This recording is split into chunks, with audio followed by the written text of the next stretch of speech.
Escuchaba sus risas, susurros cómplices que venían de la cocina. Sofía, la mejor amiga de Isabella, mi esposa, la estaba ayudando a preparar la mesa. De vez en cuando, las veía intercambiar miradas rápidas, como si estuvieran cotilleando sobre mí. O quizás solo era mi imaginación, pero los hombres sabemos cuando dos mujeres empiezan a cuchichear. Prepárate para lo inesperado. Yo estaba sentado en el salón de nuestro piso en Triana, Sevilla, preguntándome a qué conduciría todo esto. ¿Por qué una invitada a pasar la noche? ¿Acaso no tenía luz en su casa? ¿O su marido la había echado? ¿O vino a comprobar de qué tipo de hombre soy? En mi cabeza bullían una docena de versiones, cada una más sospechosa que la anterior. A los pocos minutos salieron de la cocina con una botella de vino fino y una bandeja de tapas. Me reí para mis adentros. Ah, claro. Esto no sería solo una noche de hospitalidad, sino una especie de noche de chicas con mi participación. Isabella, con su sonrisa cálida y ojos brillantes, dijo: pensamos que sería más divertido cenar los tres juntos. Así hay más ambiente. En ese instante comprendí que la velada había tomado un giro inesperado. Normalmente me habría quejado: ay, chicas, estoy cansado, pero algo dentro de mí me decía: debes quedarte. Y no me equivoqué, como después descubrí. Sofía se sentó frente a mí. No a mi lado, no, sino de forma que yo pudiera ver cada uno de sus movimientos, cada detalle de su atuendo. Llevaba un vestido que a primera vista parecía un sencillo diseño de lino de color arena, pero su corte era exquisito, ceñido en el busto y cayendo suavemente, revelando las líneas de su cuerpo con cada giro. El tejido, ligero y casi transparente bajo la luz tenue de las lámparas, dejaba entrever la silueta de sus piernas. Completó el conjunto con unas sandalias de tacón bajo que hacían sus tobillos parecer especialmente delicados.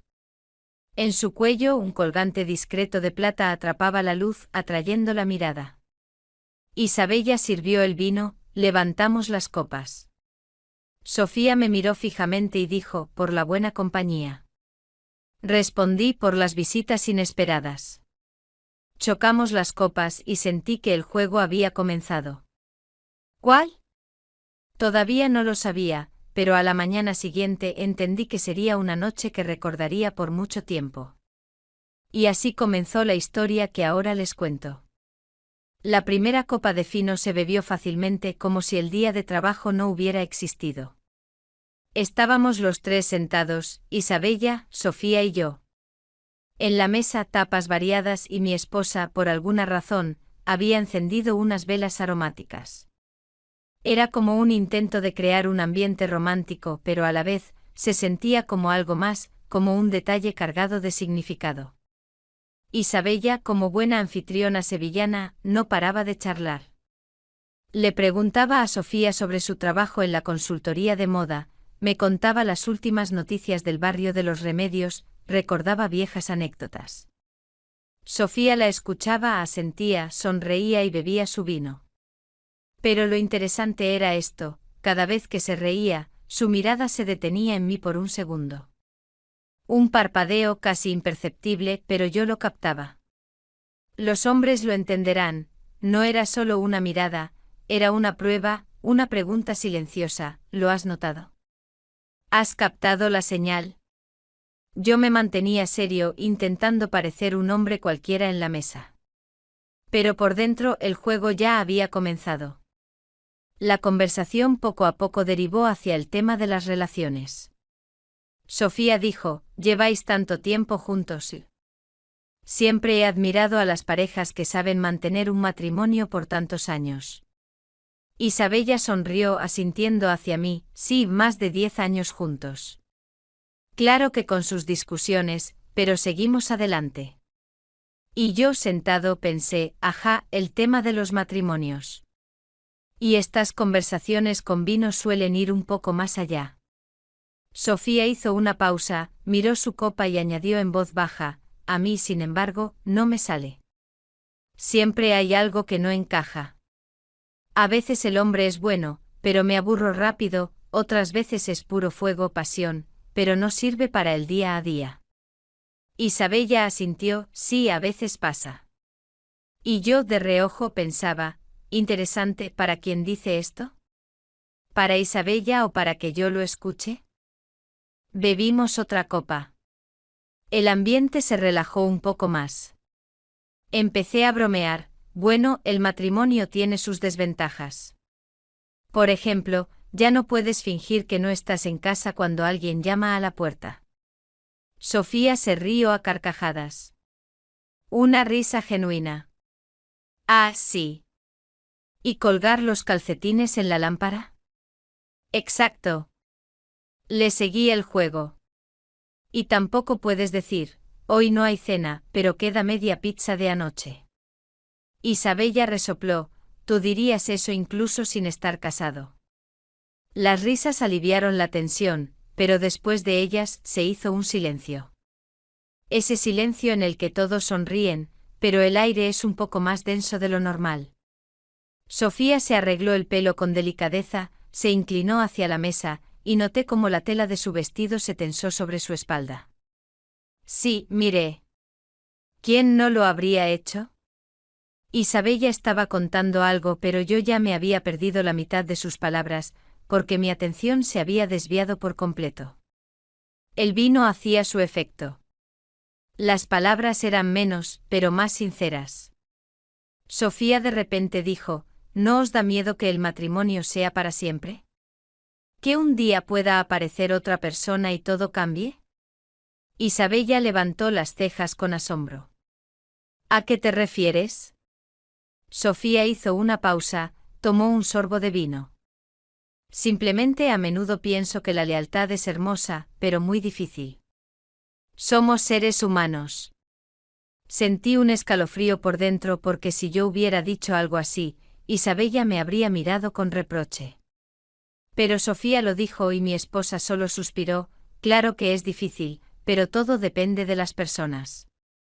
Y yo, sentado, pensé, astuta. Muy astuta fue al plantear este tema. Servimos otra copa. Ya era la tercera, y llegaron las confesiones. Isabella contó cómo habíamos discutido por tonterías. Sofía reía, asentía. Luego, ella misma habló de su ex. Celoso, histérico, pero muy pasional, y añadió, y a veces parece que eso es precisamente lo que te enciende. Cuando alguien te cela, se vuelve loco y es adrenalina. Me reí, o una jaqueca. Ella me miró y dijo, pero a veces sin eso es demasiado aburrido. Y esa frase flotó en el aire. Isabella fue a buscar más tapas, y nos quedamos solos por unos segundos. Sofía me miró directamente sin vergüenza. Yo desvié la mirada, fingiendo que examinaba el patrón del cristal de mi copa. Cuando Isabella regresó, la conversación volvió a ser ligera, pero la sensación ya había cambiado. La atmósfera no era solo amistosa. Algo se movía en el aire como electricidad. Empecé a captar los momentos, su mano rozando mi copa casi al lado de la mía, cómo se arreglaba el pelo de forma demasiado evidente, cómo su mirada se demoraba más de lo necesario. Y comprendí que no era casualidad. Poco después Isabella puso música pop antiguo y empezó a cantar. Nos reímos, yo le seguí el juego, pero todo esto era solo un telón de fondo, porque dentro de mí ya giraba una pregunta, ¿lo hace a propósito o me lo parece a mí? Y cuanto más pensaba, más sentía que la noche se estaba convirtiendo en una prueba. Cuanto más avanzaba, más claramente sentía que en la habitación había algo de más. O mejor dicho, algo en exceso, vino, aire, miradas. Normalmente estas noches terminan sin incidentes. Bebés, charlas, te despides. Pero esta vez era diferente. Sofía ya no se cortaba al soltar chistes al límite. Isabella contó cómo una vez olvidé su cumpleaños, y Sofía sonrió, bueno, los hombres son así, hay que recordarles todo. Aunque a veces es útil que lo olviden, así puedes ponerlos a prueba. La miré y ella me guiñó un ojo. No descaradamente, no de forma obvia, pero lo suficiente para que yo lo notara. Y mi esposa, en ese momento, estaba hurgando en el plato de queso y no vio nada. Luego la conversación derivó hacia los ex. Sofía contó: tuve uno, sabéis, muy correcto. Siempre de traje, con cara seria. Todo según las reglas, pero en la cama era como un robot. Todo programado, sin alma. Al mes me escapé. Isabella soltó una carcajada, y yo me pregunté por qué lo contaba justo ahora y por qué me miraba, como si quisiera comprobar que yo no era así. Bebimos otra copa. Isabella fue al baño un momento y nos quedamos solos en la mesa. Un momento de silencio. Fingí que me servía vino. Sofía me miró y dijo en voz baja: Aquí se está a gusto, ¿verdad? Muy acogedor. Respondí con banalidad: gracias. Lo intentamos. Sonrió ligeramente. ¿Todavía no te acostumbras a que esté aquí en tu casa?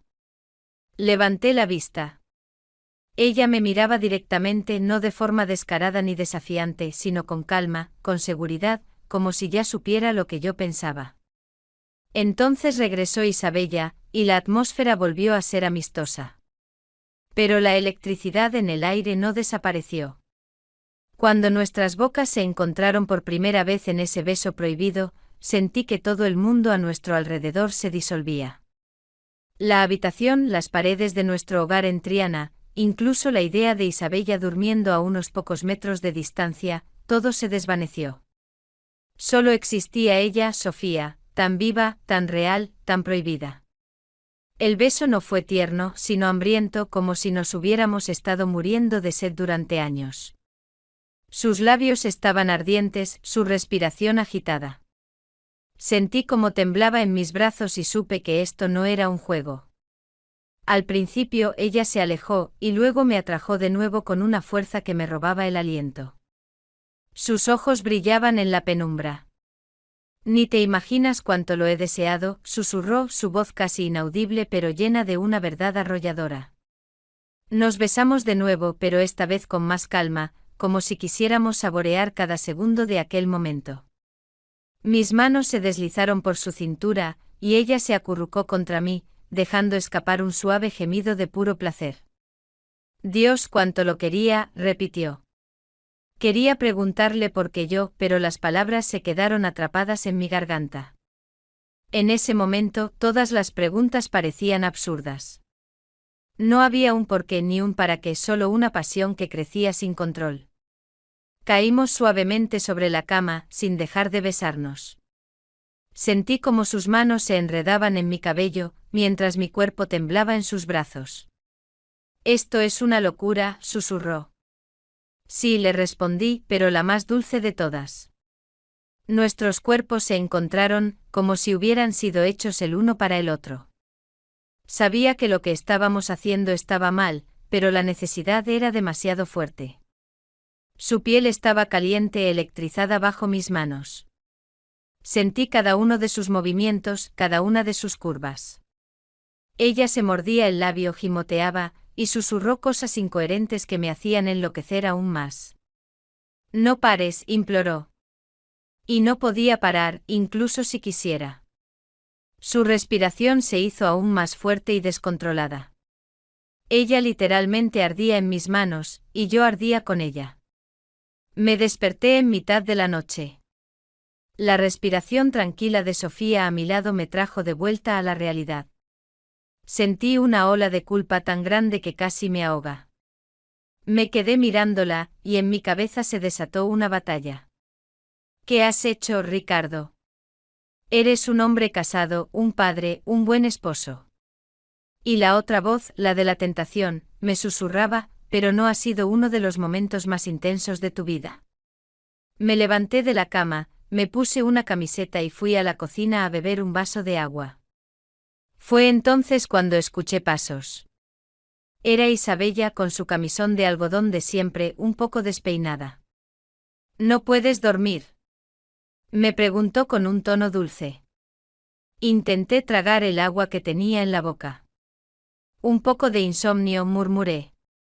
Ella asintió, se sentó frente a mí y empezó a hablar de sus planes para el día siguiente sin sospechar nada. Hice como si la escuchara, pero todo el tiempo sentía los ojos de Sofía en mi espalda, aunque ella no estuviera allí. Justo cuando Isabella se fue a ducharse, Sofía apareció en la cocina. El pelo revuelto con un camisón de seda que se pegaba a su cuerpo. Hizo un gesto de silencio con el dedo. Tranquilo. Y se sentó a mi lado como si nada hubiera pasado. En ese momento entendí que aquello no era el final, sino solo el principio. Nuestro secreto se convirtió en un lazo invisible que nos unía, incluso cuando Isabella estaba cerca. A partir de esa noche todo cambió. Empecé a vivir en dos mundos. En uno era un esposo enamorado y en el otro un amante. Sofía hacía su papel mucho mejor que yo. Se reía, hablaba con Isabella, pero cuando nuestras miradas se cruzaban, sentía un escalofrío que recorría mi cuerpo. Empezamos a enviarnos mensajes por la noche. ¿Sigues despierto?, escribía, y yo sabía que ella tampoco dormía, que pensaba en lo que había pasado.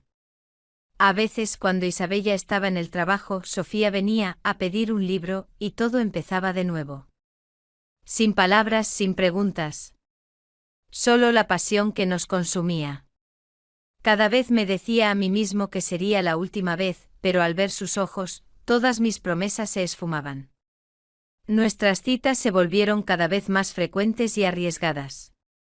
Empecé a llegar a casa más tarde, y el brillo en los ojos de Isabella se apagó, sustituido por la sospecha. Sus preguntas se volvieron más directas. Una noche, durante la cena, decidí que no podía seguir con esa farsa. Tenía que confesar. Isabella, tengo que decirte algo. Ella dejó el tenedor y me miró con una expresión seria. Te he sido infiel, le confesé sintiendo que el corazón se me salía del pecho. Con Sofía. Un largo silencio se apoderó de la habitación. ¿Cuántas veces?, preguntó ella. Y en ese instante supe que era el principio del fin. Isabella permaneció inmóvil, su rostro una máscara de dolor. No hubo gritos ni lágrimas, solo un silencio profundo y abrumador. Sentí como cada palabra que había pronunciado la golpeaba como un puñal. ¿Cuántas veces? Su voz era apenas un susurro, pero su intensidad me atravesaba. Le respondí tratando de ser honesto, unas cuantas. Pero no es lo que crees. Hablé del vino, del juego, de la locura de un momento, pero vi en sus ojos que no me escuchaba. Solo veía la traición, mi cara en el espejo de una mentira que había durado demasiado tiempo. ¿Por qué?, preguntó en voz baja. En sus ojos, que siempre habían sido tan cálidos, vi una oscuridad que nunca había presenciado. ¿Por qué, Ricardo? Siempre dijiste que me amabas, que yo era todo para ti. Intenté explicar que era la verdad, pero mis palabras sonaban vacías. Fue una locura. Fui un estúpido, dije, y ella sonrió con amargura. Así que fue una locura, ¿y yo soy la estúpida por haberte creído? Su voz se rompió, llena de un dolor que se sentía tan físico como el de un hueso roto. Empacó su maleta en una hora. No gritó, no lloró, simplemente se movía por la casa con una calma que me aterrorizaba. Con cada prenda que metía en la maleta, sentía que se llevaba un pedazo de mi vida. No la detuve.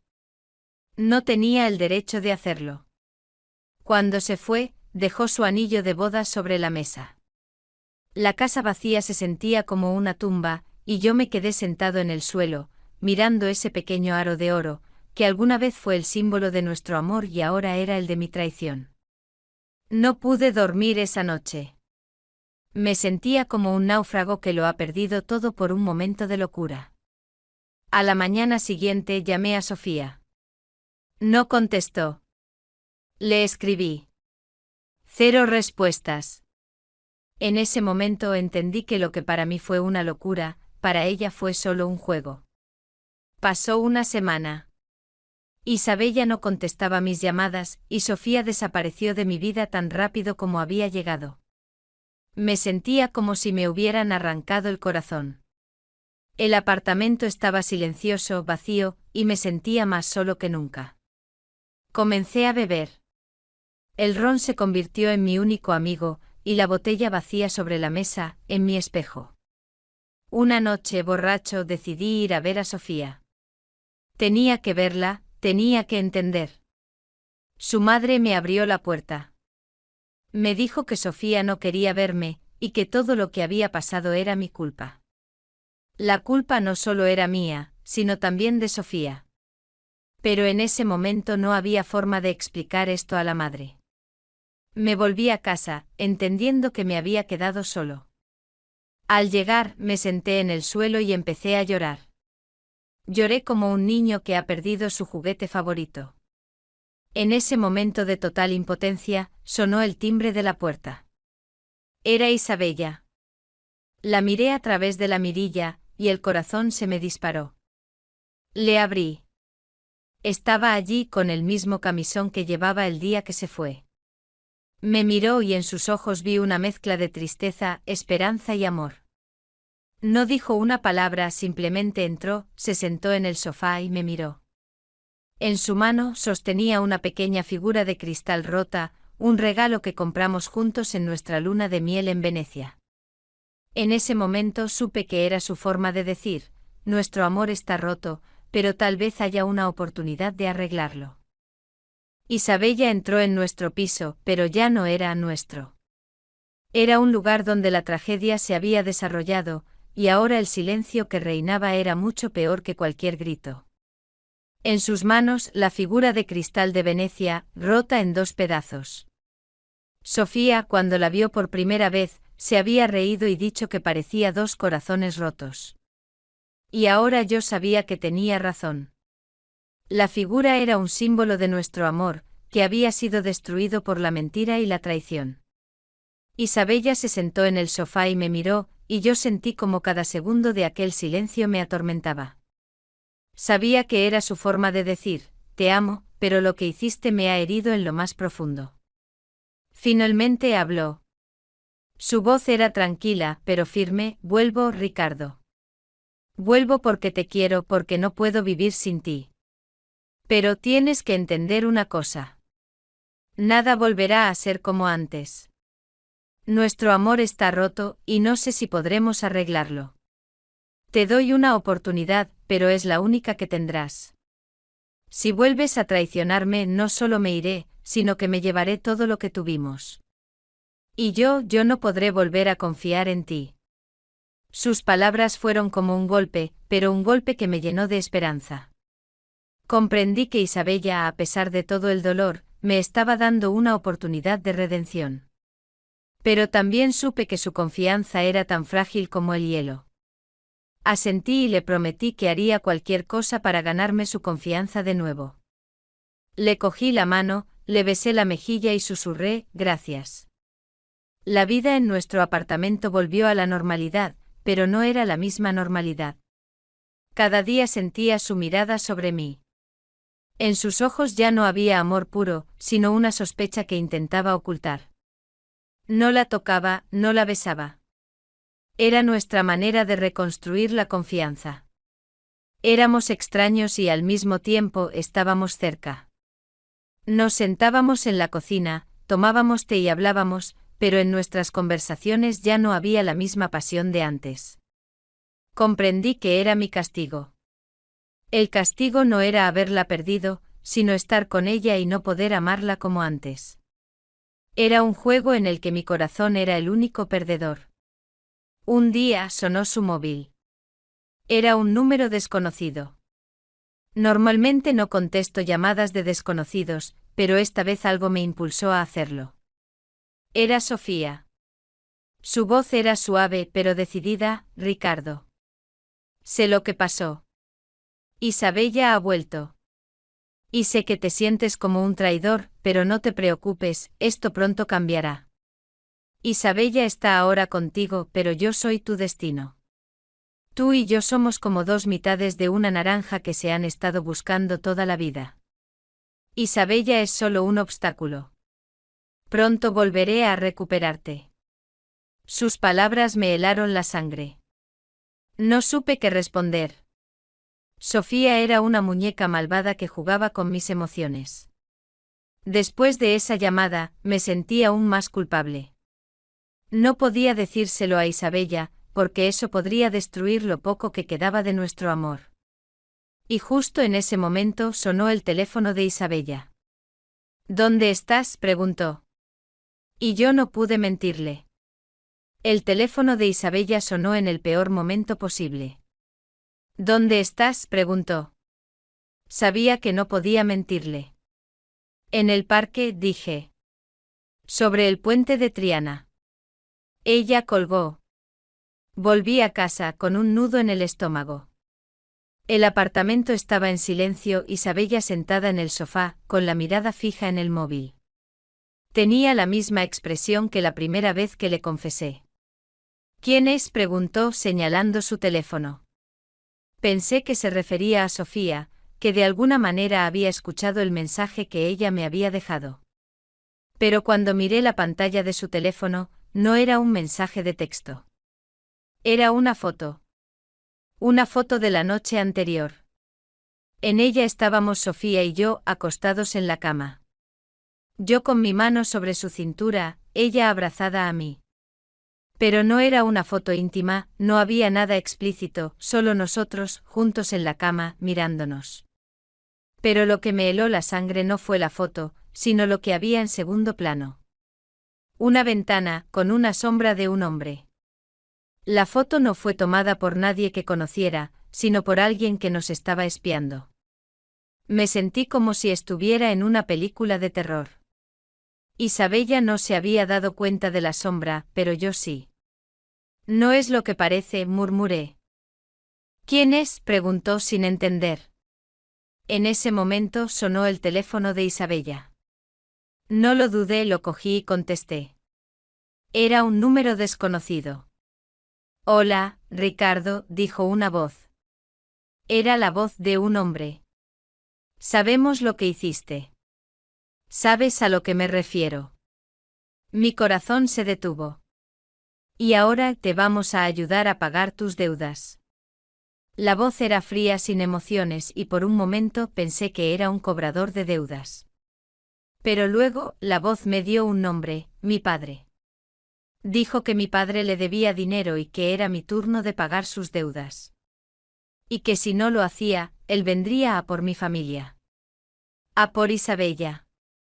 Me di cuenta de que mi padre siempre había tenido problemas con los negocios y los juegos de azar, pero nunca había pensado que eso me afectaría a mí. El hombre al otro lado del teléfono se rió, una risa fría y cruel. No te preocupes. Tu padre ya pagó su deuda. Ahora te toca a ti. Y colgó. Miré a Isabella. Sus ojos se llenaron de miedo. ¿Quién era?, preguntó. No le respondí. Y en ese momento sonó mi teléfono. Era un mensaje de Sofía. Te amo, decía el mensaje. Miré a Isabella, luego a mi teléfono.